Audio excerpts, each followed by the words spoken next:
They surrendered our strength and our effort and all of the blood, sweat, and tears. What they did in Afghanistan was the greatest humiliation in the history of our country. And remember, I got it down. I wanted out. We would have gotten out with strength and dignity. We would have taken the military out last, not first. Not one soldier was killed in the last 18 months in Afghanistan. I met with, through the telephone a couple of times, Abdul, the leader of the Taliban.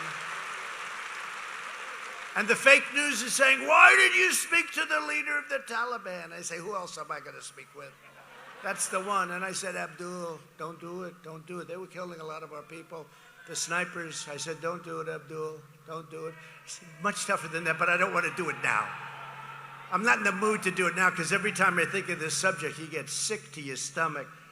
But you know what? We didn't lose one soldier in 18 months, and then we withdrew, and we lost a lot of soldiers, 13, but it's 13, and they never talk about those soldiers that have been horrifically wounded, just incredibly, with the arms and the legs and everything else. We created, think of it, that Afghanistan thing, as bad as they were doing on the border, and there's never been a country, in my opinion, any country, third world, fourth world, no country's ever done worse on a border than we've done.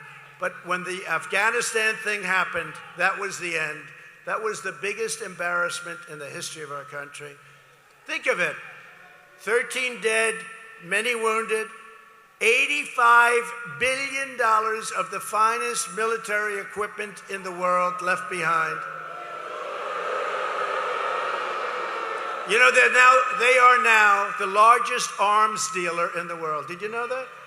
I read the other day they're the largest arms because they're selling it. They don't need 700,000 rifles and guns, so they're selling a lot of them.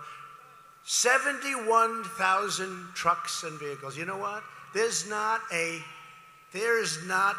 car company in the United States that has any inventory of 70,000 bicycles, automobiles. These are 70,000. Many of them are armor-plated, the most expensive things you've ever seen. 70,000 trucks and vehicles we left behind. And think of that, though, 700,000 rifles. The best binoculars, the best night vision. They didn't fight in the night because they can't see now. They can fight at night. Better than what we have because they have the brand new version. Airplanes, tanks, helicopters. They gave one to Russia. They gave one to China because they haven't been able to catch us on helicopters, but now they're taking it apart and they'll be able to do it also. That was the worst humiliation we've ever had.